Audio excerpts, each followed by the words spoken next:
아픈 나무들을 치료하는 나무의사라는 직업을 갖고 살아온 지 어느덧 30년. 사람보다 나무 곁에서 더 많은 시간을 보내면서 깨닫게 된 사실이 하나 있다. 사람마다 자신만의 개성이 있듯 모든 나무도 각자 저만의 성품을 지니고 있다는 것이다. 살면서 부딪히는 힘든 문제 앞에서도 나는 부지부식간에 나무에게 답을 찾았다.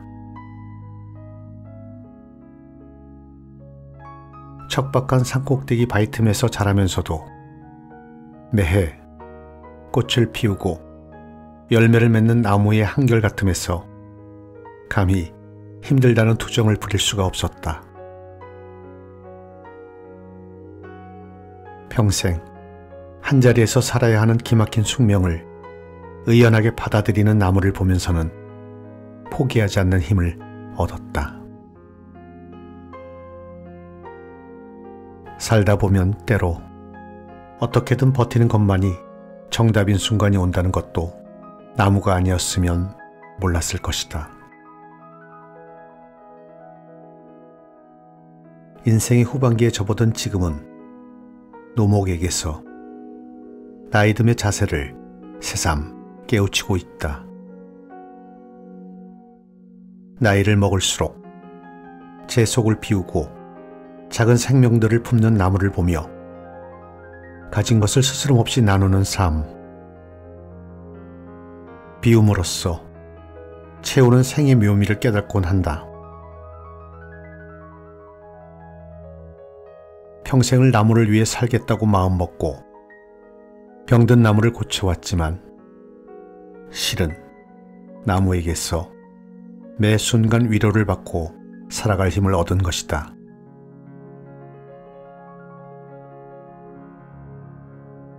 안녕하십니까?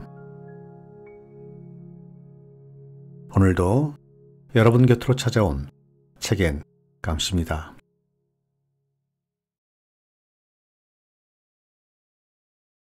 오늘은 나무 곁에 오래 머물면서 인생의 답을 나무로부터 얻어낸 우종용님의 나는 나무에게 인생을 배웠다 라는 작품을 가지고 나왔습니다.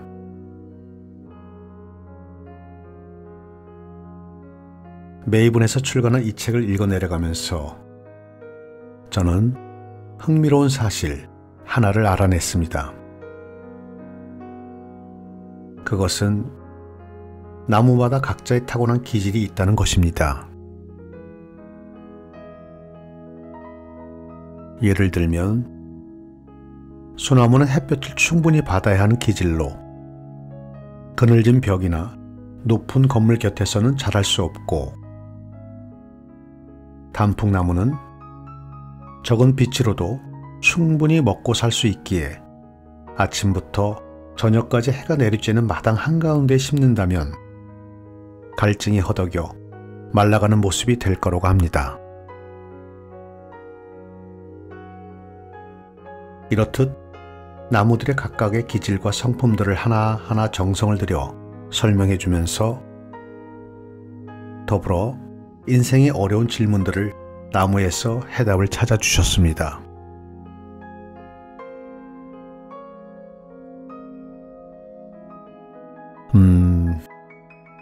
뜬금없지만 전 요즘 매일 건강을 위해 산행을 하고 있습니다. 그 산행은 그저 정상을 향해 돌진하는 식으로 하다 보니 제 귀에는 헐떡이는 제 숨소리만 들렸습니다.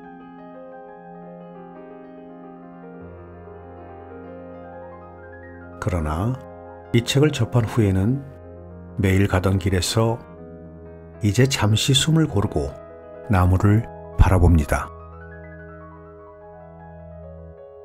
항상 만났던 전경이었지만 나무들이 새롭게 다가왔습니다.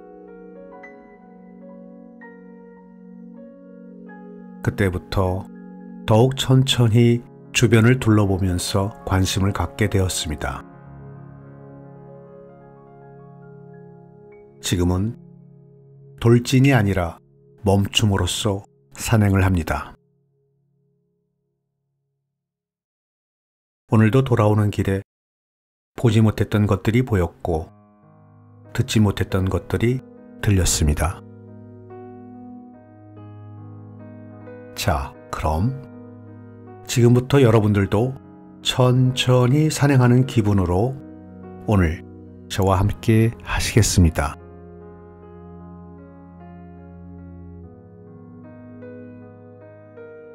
나를 놀라게 만든 어느 할아버지의 한마디.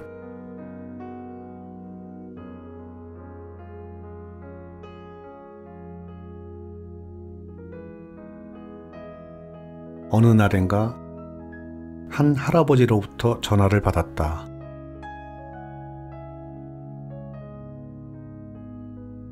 우리 집 마당에 있는 모과나무 상태가 너무 안 좋아요. 어떻게 해야 좋을지 몰라서 그러는데 선생이 혹시 와줄 수 있나 해서 전화했소.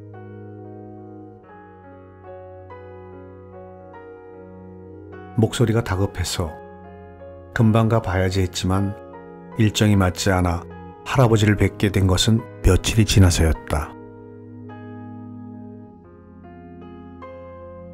그런데 할아버지를 보자마자 나는 깜짝 놀랄 수밖에 없었다.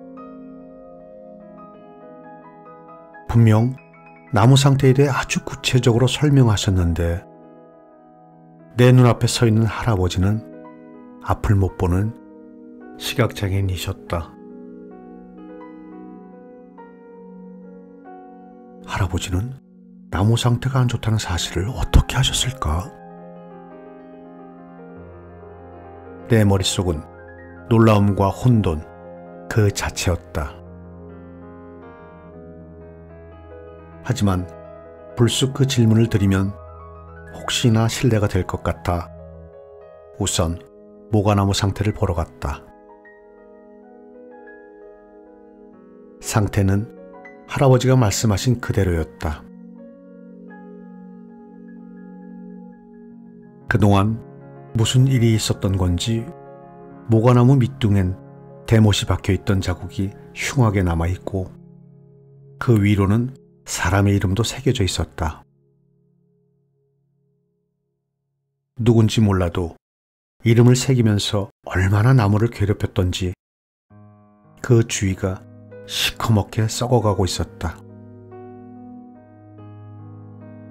할아버지는 걱정이 되는지 계속 주위를 맴돌며 내게 물으셨다. 선생, 살릴 수 있을까요?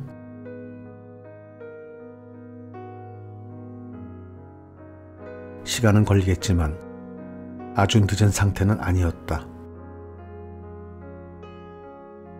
치료하고 잘 보살펴주면 문제가 없을 거라고 말씀드리자 할아버지의 표정이 그제야 비로소 밝아졌다.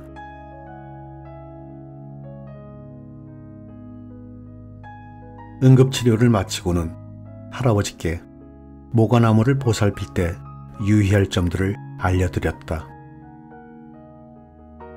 그러면서 자연스럽게 이런저런 얘기를 나누게 되었는데 알고 보니 나무에 각종 상처를 낸 것은 먼저 살던 집주인과 그의 아이들이었다.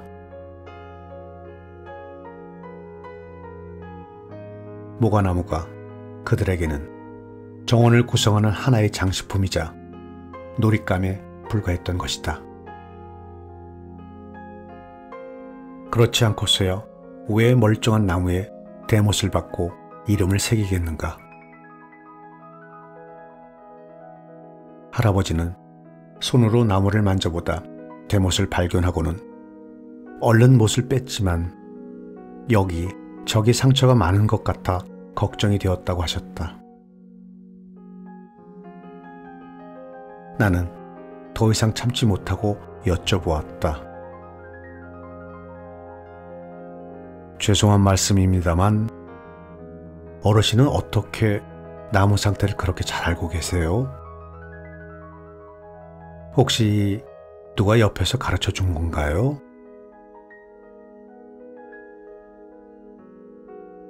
할아버지는 싱거운 질문을 한다는 듯 내 쪽으로 고개를 돌리시더니 이렇게 말씀하셨다. 그걸 왜 몰라? 관심을 가지면 다 알게 되는 거지요. 나는 아무 말도 할 수가 없었다. 너무 당연하고 옳은 말이기 때문이다.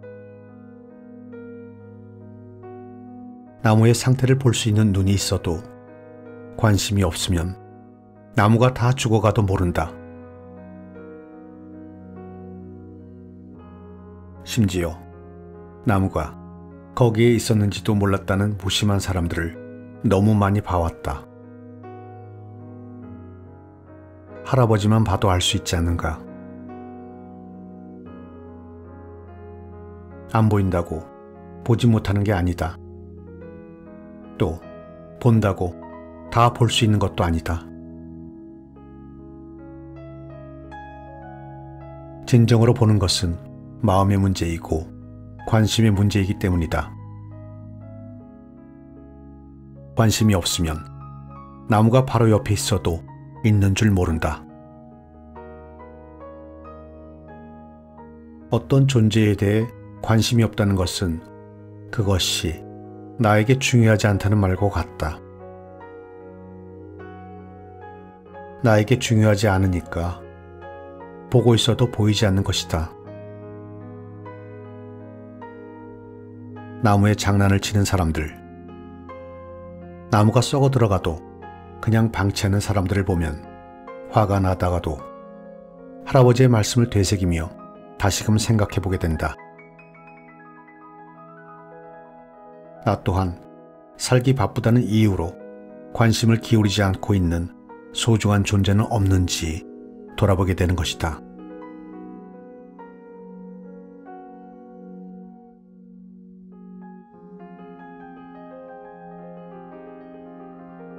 살다 보면 어떻게든 버텨야 하는 순간들이 찾아온다.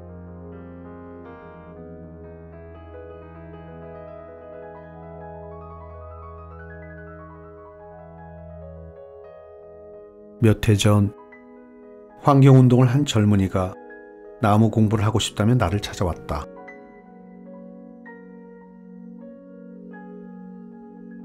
환경에 대한 관심은 많지만 나무에 대한 지식은 초등학생 수준이라는 말에 그를 데리고 가까운 산을 찾았다.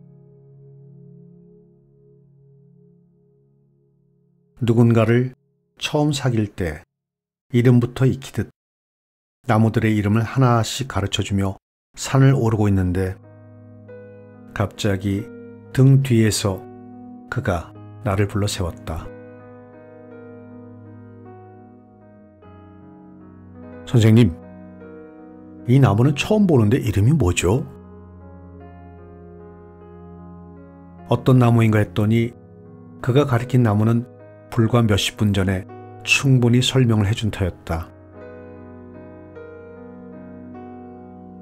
조금 전에 직접 사진까지 찍은 주엽나무잖아요. 그새 잊어버리신 거예요? 내 말을 들은 그는 연신 고개를 갸웃거리더니 아까 본 나무와 모양이 다르다며 휴대전화로 찍은 사진을 내게 보여주었다. 그제야 나는 그가 왜 두 나무가 달라 보인다고 했는지를 알아차릴 수 있었다.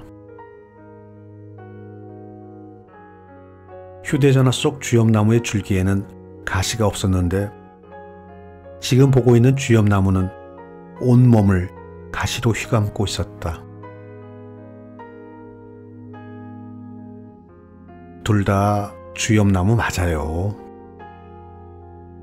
가시가 이렇게 무성해진 건 사람들한테 많이 시달려서 그런 겁니다. 제 딴에는 어떻게든 살아보려고 가시를 만들어낸 거지요.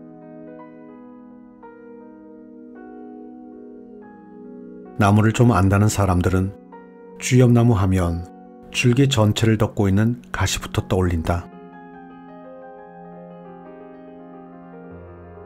원래부터 모양새가 그런가 보다 하겠지만 무성한 가시들은 사람들이나 초식 동물로부터 위협을 느꼈기 때문에 생겨난 것이다. 날카로운 가시들이 가지를 치듯 사방으로 뻗어 있는데 이는 끊임없이 닥치는 외부의 위협으로부터 스스로를 지키기 위해 마련한 일종의 자구책이다.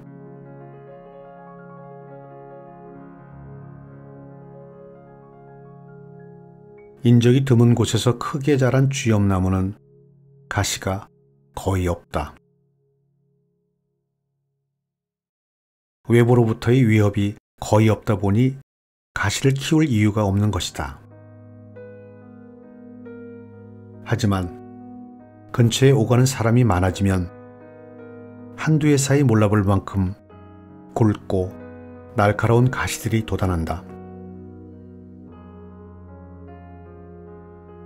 주변의 변화에 어찌나 민감한지 누가 자신의 몸에 직접 손을 대지 않고 서성대기만 해도 어느새 날카로운 가시로 무장을 한다. 그러다가 사람들의 손길이 멀어지면 무성했던 가시는 언제 그랬냐는 듯 수그러든다.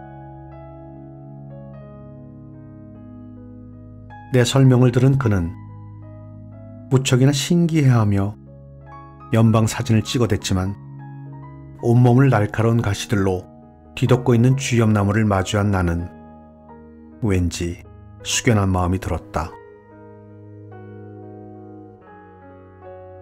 줄기를 뚫고 나온 날카로운 가시 하나하나가 어떤 위협에도 굴하지 않고 끝까지 버텨낸 인고의 흔적처럼 느껴졌기 때문이다.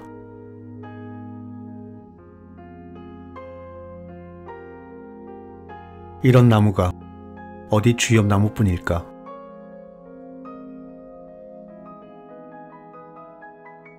높은 산의 수목 한계선에 살고 있는 나무들을 보면 긴 시간 생존을 위해 버텨낸 흔적들에서 인고의 세월을 고스란히 느낄 수 있다.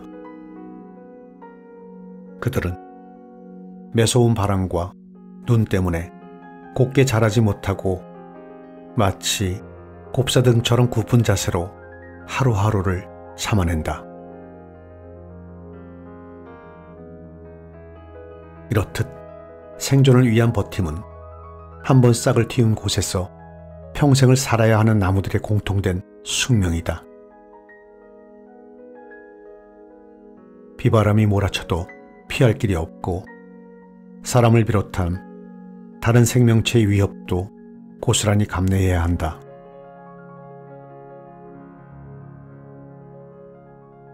어떤 재난이 와도 도망칠 재간이 없기에 나무가 할 수 있는 일이란 자구책을 최대한 동원해 그 시간들을 버텨내는 것뿐이다. 버틴다고 하면 사람들은 흔히 굴욕적으로 모든 걸 감내하는 모습을 떠올린다. 하지만 평생 나무를 지켜본 내 생각은 다르다. 나무에게 있어 버틴다는 것은 주어진 삶을 적극적으로 살아내는 것이고 어떤 시련에도 결코 자신의 삶을 포기하지 않는 것이다. 돌이켜보면 내게도 어떻게든 버텨야 하는 날들이 있었다. 30대 시절의 나는 가진 것 하나 없는 사람이었다. 학력도 짧았고 안정적인 일자리가 있는 것도 아니었다. 그럼에도 나는 나무를 돌보는 일을 포기하지 않았다. 그런 나를 두고 비웃는 이도 있었고 벌이도 시원찮은 일을 자칭한다며 바보 취급하는 이도 있었다. 그런데 신기하게도 버티는 시간들이 차곡차곡 쌓이자 어느 순간 나를 찾는 사람이 많아졌다. 나무를 함부로 대해서는 안 된다는 내 생각에 지지를 보내는 사람들도 생겼다. 덕분에 나는 내가 하는 일이 더 나은 세상을 만드는데 미약하게나마 도움이 되고 있다는 생각과 함께 일하는 보람을 느끼게 되었다. 나무의사로서 많은 사람에게 나무와 공존하는 삶을 전할 수 있게도 되었다. 만약 버티지 않고 나무의사의 길을 놓아버렸다면 좀 더 안정적이고 쉬운 삶을 살 수 있었을는지는 몰라도 일에 대한 긍지와 내 길을 스스로 만들어가는 데서 오는 충족감은 결코 얻지 못했을 것이다.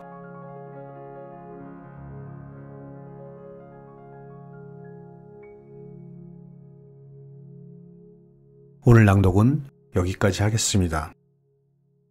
오늘도 끝까지 저와 함께 해주셔서 감사합니다.